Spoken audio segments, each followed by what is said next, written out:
Welcome to our channel. నేను నవీన్. రాజేంద్ర ప్రసాద్ గారు ప్రస్తుతం ఏం మాట్లాడినా కూడా వైరల్ అవుతూ ఉంది.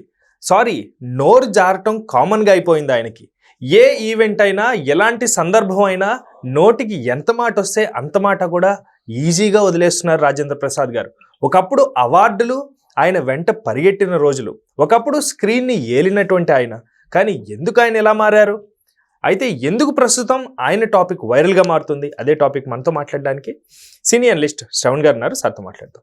సార్ నమస్తే అండి. నమస్కారం అండి. ఒకప్పుడు స్క్రీన్ని ఏలిన వాళ్ళలో ఒకళ్ళు ఎవరైనా ఉన్నారంటే రాజేంద్ర ప్రసాద్ గారు అని ఘంటావాదంగా చెప్పొచ్చు. అలాంటిది ఆయన ఏ ఈవెంట్కి వెళ్ళినా, ఎంత ప్రసిద్ధి ఉన్నటువంటిదైనా, ఎంత పేరు తీసుకొచ్చినా, ఉమెన్స్ డే అయినా, ఫాదర్స్ డే అయినా, ఏ డే అయినా ఆయన మాట్లాడుతున్న మాటలు సునాయాసంగా బూతులు దొరిలేసడానికి కారణం ఏంటి సార్? నటకిరీటి రాజేంద్ర ప్రసాద్ గారు మీరు అన్నట్లు స్క్రీన్ వేలిన మాట నిజమే. అది మామూలు కూడా కాదు. సినీ పరిశ్రమలో ఒకే సంవత్సరానికి సుమారు 12 నుంచి 20 చిత్రాలు ఇచ్చి సినీ పరిశ్రమ కార్మికుల అన్నం పెట్టినటువంటి కారణానికి రాజేంద్ర ప్రసాద్ వరివరిగా విడివిడిగా చేసిన సినిమాల తీరుని మనం అభినందించక తప్పదు. ఒక సూపర్ స్టార్ కృష్ణ, ఆ తర్వాత రాజేంద్ర ప్రసాద్ గారే చాలా సంవత్సరాలు చాలా చిత్రాలు తీసినటువంటి హీరోల లెక్కల్లో ఉంటారు. మిగతా వాళ్ళంతా క్యారెక్టర్ ఆర్టిస్టులు, అంటే ఒక కామెడీ ఆర్టిస్ట్ కావచ్చు, బ్రహ్మానందం కావచ్చు, ఇట్లాంటి వాళ్ళు కాకుండా హీరో ఓరియంటెడ్ సినిమాలలో సుమారు 12 నుంచి 20 వరకు చిత్రాలు అంటే మాటలేం కాదు. చాలా సందర్భాల్లో చాలా సంవత్సరాలు తీశారు అలా. ఇకపోతే సినిమాల పరంగా చూసినా, నటన పరంగా చూసినా అద్భుతంగా మించినట్టుడే. మరి ఏం జరిగిందో ఏమో కానీ ఈ మధ్యకాలంలో ప్రతి వేదికలో మీరు అన్నట్టు ప్రతి ఏ సభ, సినిమా ప్రమోషన్ సభ అయినా కావచ్చు, లేదా ఎలాంటి అకేషను అవార్డు ఫంక్షన్ అయినా కావచ్చు, లేదు ఏది మన సన్మాన సభలే కావచ్చు, ఎక్కడైనా సరే ఈ మధ్యకాలం ఎందుకో తాను ప్రతి వేదిక మీద మాట్లాడుతున్నప్పుడు సునాయాసంగా తాను ఒక వేదిక మీద ఉన్నాను అన్న విషయాన్ని కూడా మర్చిపోతున్నాడా, లేదా ఆఫ్ స్క్రీను ఫ్రెండ్లీ అంత మాత్రాన్ని మనం ఏ రకంగా అయినా మాట్లాడుకుంటాం, అన్పార్లమెంట్గా అయినా సంబోధించుకోవచ్చు. మీకు వాళ్ళకి మధ్య ఉన్నటువంటి ఫ్రెండ్షిప్ లేదా అనుబంధం గురించి తెలియజేస్తుంది. మనం ఒక హీరోయిన్ని అది చూడు ఎలా అనే డాష్ అని ఒక పాదం మాట్లాడాడు, ఎలా ఊరిపోయిందో అంటూ మనం మళ్ళీ దాన్ని ఉద్ఘటించవద్దనే ఉద్దేశం అది. అలాగే ఆలిగారిని డాష్ కొడక అంటూ ఏదో సంబోధించడం, వాళ్ళ మధ్య అన్యోన్యం ఉండవచ్చు, కానీ స్టేజ్ మీద అలా పిలవడం, అది నాకు ఆయన మధ్య ఉన్నటువంటి ప్రేమకు నిదర్శనం, క్లోజ్నెస్కు డెప్త్ అని ఏదో కాకకాయ కబుర్లు ఏదో చెప్పాడు. కానీ ఆయన సభ్యత సంస్కారాన్ని తగ్గించుకున్నట్టు అవుతుంది అనే విషయాన్ని ఆయన మాత్రం అర్థం చేసుకుంటలేడు. చేసుకున్నా కూడా తన తప్పిదాన్ని ఒప్పుకుంటలేడు. ఏదో అలీగారి విషయంలో ఒక్కసారి అనుకుంటా చిన్న క్షమాపణ కూడా ఏదో చెప్పాల్సిన పరిస్థితుల్లో క్షమాపణ చెప్పినట్టు.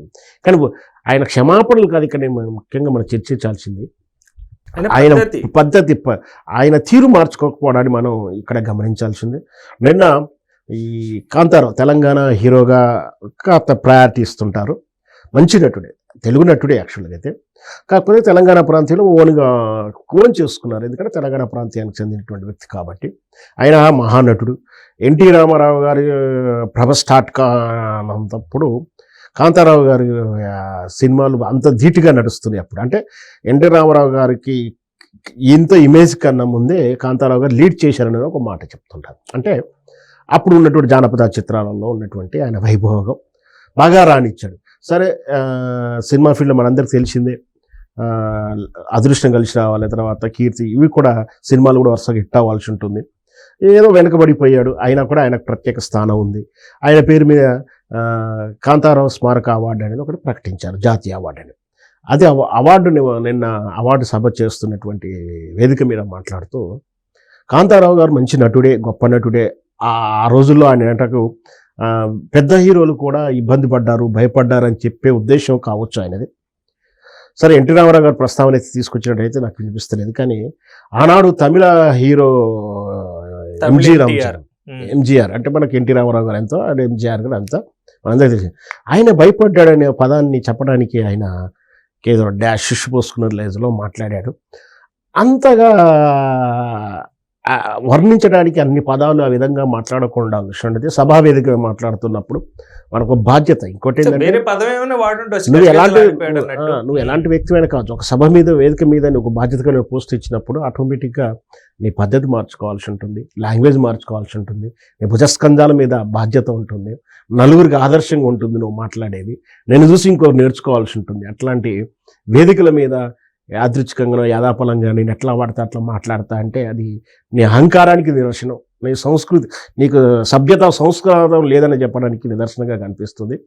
మహిళల పట్ల అలాగే మాట్లాడాడు, స్నేహితుల పట్ల అలాగే మాట్లాడాడు, ఒక సీనియర్ నటుల పట్ల కూడా. తమిళ రాష్ట్రంలో ఎంజి రామచంద్రరావు అంటే ఏ రోజుకు కూడా ఆయన ప్రభావశీతల రాజకీయాలుగా చెప్పొచ్చు. అంటే ఈ రోజు కూడా ఆయన పేరు మీదనే రాజకీయం ఓట్లు నడుస్తున్నాయి. డిసిషన్ మేకర్ ఎవరు వచ్చినా కూడా ఎంజి రామచంద్ర గారిని కొనియాడుతూనే ఉంటారు. ఆయన ఆశీస్సులు ఉంటేనే తమిళ ప్రజలు ఆశీర్వదిస్తారు, ఓటేస్తారు. అట్లాంటి నటుడిని వల్గర్ భాషలో సంబోధించడం నిజంగా రాజేంద్ర ప్రసాద్ వివేకం చెప్పాలి. ఎప్పుడు పద్ధతి మార్చుకుంటాడు, లేదు అంటే ఆయన వేదికలకు లేదా సభలకు పిలవడం మానేస్తే ఈ తెలుగు పరిశ్రమ ఎవరైతే ఉన్నారో ఇట్లాంటి వేడుకలు చేసిన వాళ్ళు కానీ సినిమా ప్రమోషన్లో ఆయనకు మైక్ ఇవ్వకుంటే చాలా పుణ్యం కట్టుకున్నట్టుగా ఉంటుంది. సార్, ఇక్కడ ఒక 2 ప్రశ్నలు అయితే మనం క్లియర్గా అబ్జర్వ్ చేస్తే, అక్కడ ఎంజీఆర్ గారిని ఉద్దేశించి మాట్లాడటం అక్కడ ప్రాంతీయంగా తీవ్రమైనటువంటి అభ్యంతరం తెలియజేసే అంశం ఉంటుంది కదా.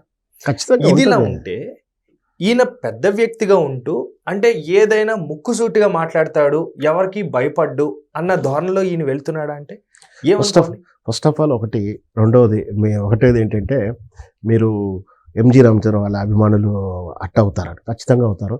వాళ్ళు అట్టయినా అట్టు కాకుండా అక్కడ ఇంపార్టెన్స్ అది కాదు, సభ్యత సంస్కారం ఏది అని అడుగుతున్నాను. వాళ్ళ అభ్యంతరం చెప్పకపోవచ్చు, చెప్పినా కూడా సీరియస్గా నిన్ను దండించేంతవరకు రాకపోవచ్చు, నీ మీద నిరసన తెలియజేసిన కాడికో నీ మీద కేసులు పెడతాక రాకపోవచ్చు, కానీ నీ సంస్కారం తీరేందని ఇక్కడ స్పష్టం అవుతుంది కదా. అదొకటి. ఇంకొకటి ఏంటంటే తెలుగులో మాట్లాడాడు కాబట్టి తెలుగు వారికి తెలుస్తుంది, బహుశా ఆటోమేటిక్గా మీడియా ద్వారా తమిళ ప్రజలు కూడా తెలిసే ఉంటుంది. ఇకపోతే భావస్వేచ్ఛ కింద కూడా రాదు ఇది. రెండోది మీరు ఏం చెప్పినట్టు మరి ఆయన అలాగే మాట్లాడుతున్నాడు, అదే తీరు మార్చుకోలేకపోతున్నప్పుడు మనం ఏం చేయలేకపోతాము.